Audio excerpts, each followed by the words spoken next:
Hello, this is Jonathan with Aromis. I'm going to show you how to replace a motor inside our aromatherapy diffuser. First thing I'm going to show you is the parts you're going to need.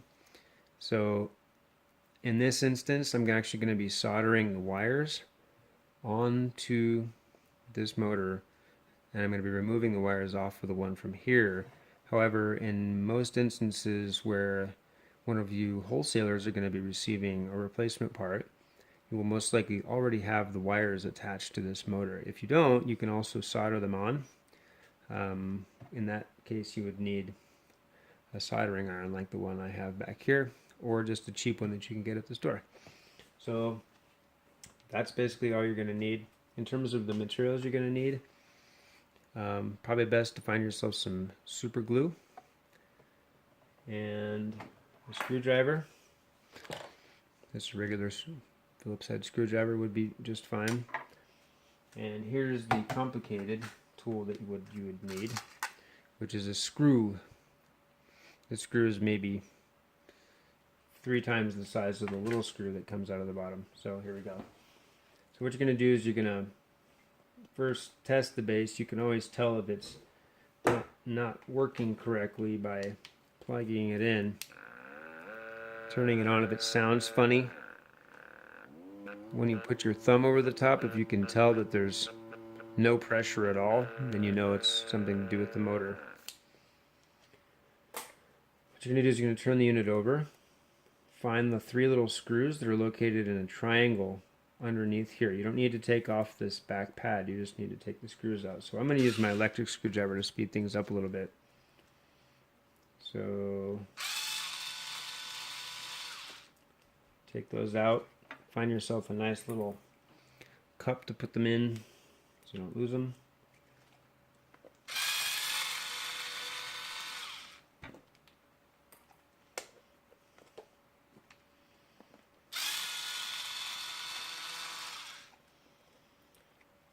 So like in this instance, the whole cap just came right off. I didn't need to use this screw, but sometimes what happens is that this back plate is very tight inside, and what you'll do is you take this screw, find one of the holes that you just opened up, and do about a half twist into that little back plate, and that'll give you a nice solid grip with that screw onto that back plate. You can just set that aside. So the first thing you're going to find is it just looks like it's covered in foam. So what you'll do is you just take that foam piece off. Okay. Second thing you're going to find in there is the timer board. All of these pieces are connected, so all you really need to do is just move the timer board out of the way. Now in this case, this motor is really oil saturated, and you can tell because the oil has literally eaten the motor in half. That's what essential oils do with plastic, folks. That's why you don't want a plastic diffuser. So take the foam, set the foam pieces aside. I'm going to turn on my little soldering iron. So here are the parts that you're going to be attaching to the motor. This part actually just unplugs from the timer board. The timer board has 3 different attachments, and the motor is the smallest of the 2. So you'll just kind of set that aside. So you're going to detach that. Now you kind of sort of imagine that that's supposed to be attached right there. Notice that this is glued on to the end of here. So what you would do is, and this is probably the second key tool that you're going to need, is just a pair of snippers or scissors. I use snippers because I do. And I just come up and I go up maybe 1/4 of an inch, and I snip that right off of there. Okay. You'll notice when you look inside, you can see sort of a glossy color. That's because it's totally full of oil. You see that? And just go ahead and throw that part away. So you'll want to have to make sure that this piece is nice and flush. You don't want to have that be wrinkled. So I'm going to cut that one more time so that it's more or less flush right there. and I'm going to check for any oil inside, and I do see some oil, and I'm going to show you at the end, before I glue it, how I clean some of the oil out. So this is the part we're going to now deal with. Now if you don't have this wire, if it didn't come attached to your new motor, we're going to have to remove those wires, and that's actually relatively easy. There's two ways to do it. Number one is just by finding some way to hold this, if you have one of these handy dandy holders. If not, you can use almost anything and just put it down on the table if you need to. You're going to use your soldering iron if you have one. You're going to remove those just by heating up the solder, and they just pop right off once you have heated up the solder. If you have a decent soldering iron, it comes really fast. So this is now unsoldered and can be disposed of. So that was one way of doing it. The other way of doing it is to actually snip the ends off from the motor. So if the motor was attached here, what you would do is you come in and just go snip, snip. And you'll end up with bare wires and a motor that has the other end of the wires on it, and you throw those away. So it just depends on how many tools you have. In that instance, when you have bare wires, now you have your cable, you'll need to get some sort of wire stripper. Okay, I use this as a 0.6 millimeter. So what I do is I'll go into the 0.6. I'm going to strip off about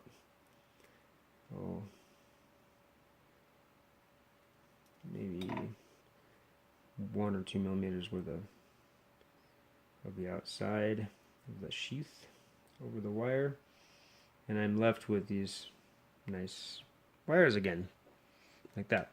So in that instance, again, you need to have some sort of holder, or you can, tape them to a cup, or there's all kinds of ways you can get creative. But basically, what we're going to do is we're going to add some solder. So here's the last tool you're going to need of any that's at all unique. This is solder.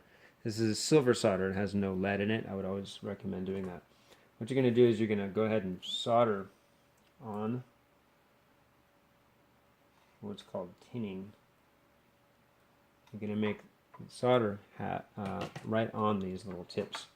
So they used to be copper, and now they're nice and shiny silver. Okay. Next, you're going to take the motor. Notice that having a holder is really handy. And we're going to put these wires back on the motor. So you see the red dot? Here's the red wire. We can't just heat these and add them straight on. We actually have to take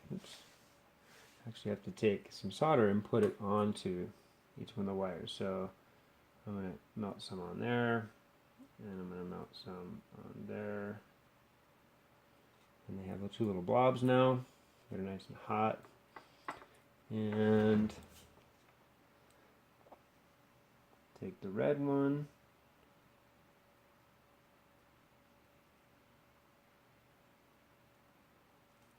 Onto that side.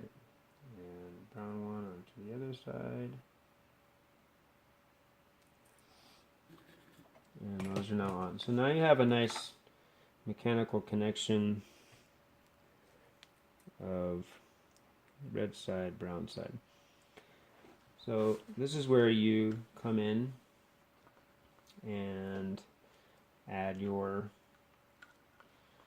motor to the tube. Now, in some instances, you're going to have some oil in this tube, and you're going to want to clean that out first, and I'm going to show you how to do that in just a second.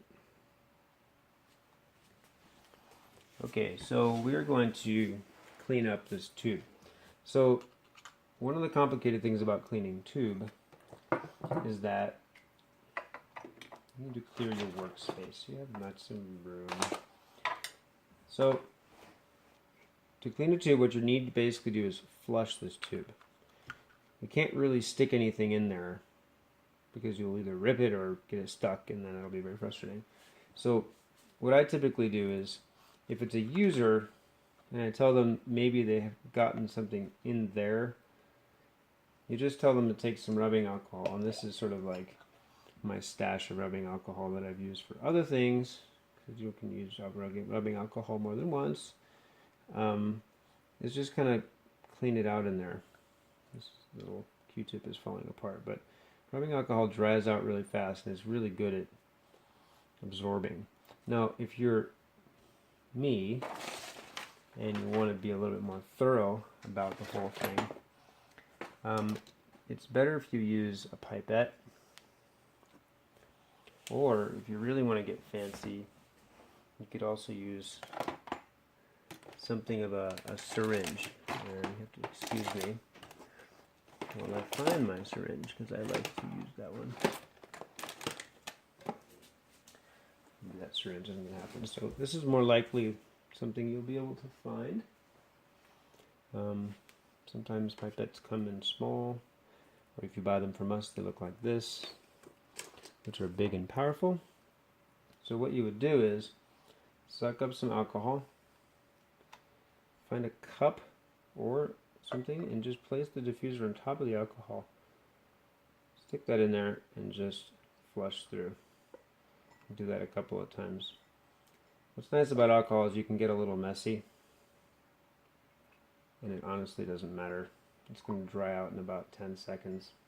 The alcohol dries out really fast. So you just do some flushes. You know, get as much out as you can. Right? This is my little, like I said, my little cleaning bucket for alcohol. You'll end up with some on the top like this.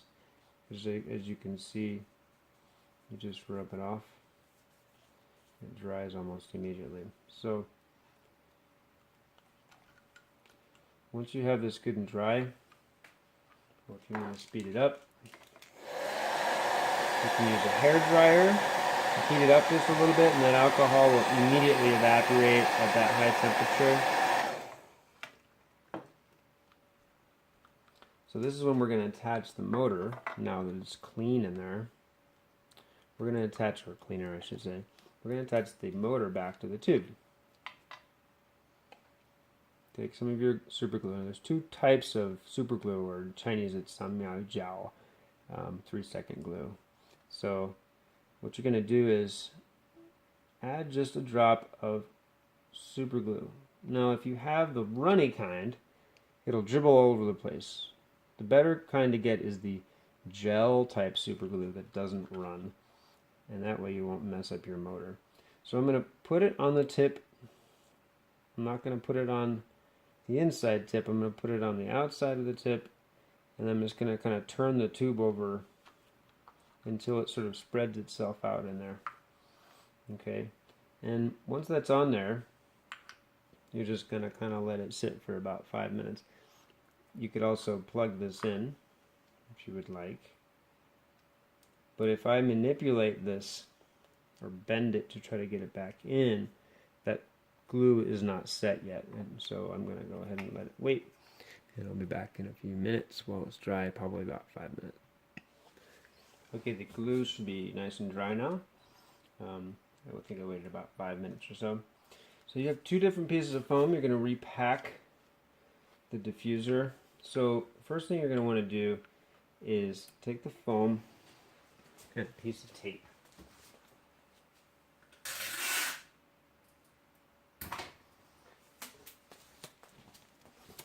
Okay, here's your piece of tape. Now you're going to wrap the diffuser with the foam and take the tape, wrap it around the middle until the tape doubles over itself, and that's nice and secure. The main purpose of this is actually to help filter some of the essential oil vapors that get into the device. And the way that they get in the device is simply by people who use a lot of oil and maybe forget to use their cap. Over a long period of time, it's pretty much unavoidable. You're going to get some essential oil sucking back in, because obviously it's an air pump. It's sucking on this side and blowing out on that side. So as you can see, we don't have a major filtering system because that would be expensive and difficult to have happen on this little tiny space. Plus, there's not much that can filter essential oil.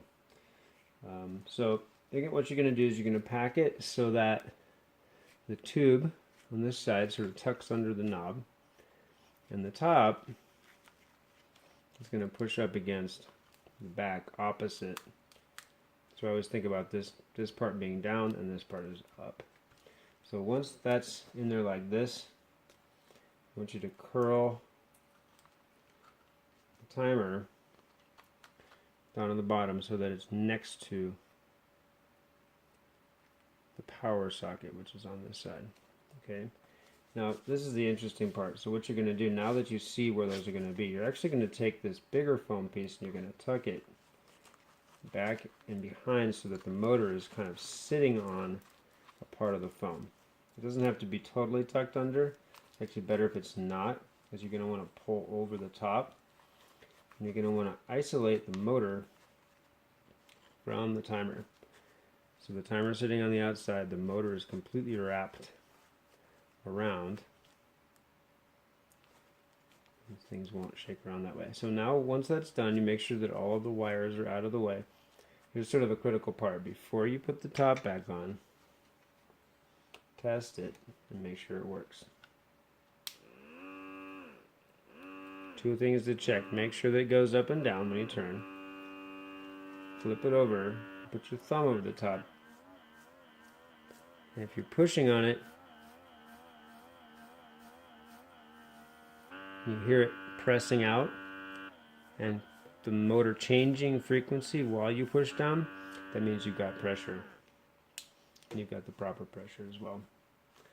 Okay, now you can take your little screw out of there, set it to the side. What you're going to do is unplug it. Find one of the holes with one of your fingers here, one of the holes there, and line up the first hole. And once you've got the first hole lined up, grab a screw in your little storage cup. Have your screwdriver ready. If you want to use a regular screwdriver, basically you just screw it in. Now, even if you don't line it up with the hole, it's okay to screw into the raw wood on the back. It doesn't really matter. It's just easier when you find the hole. You don't have to push so hard and make a new hole. But even if you do have to make a new hole, it's okay. It'll work just fine. In fact, it might even be tighter. Screw them in. Now, the really small screws. So don't crank it and crank it and crank it and crank it. Once you feel it starting to get tight, give it a little half turn after it got tight and then stop. If you keep turning, it's just going to act like a drill and drill all the wood out, and then it won't attach. Last one.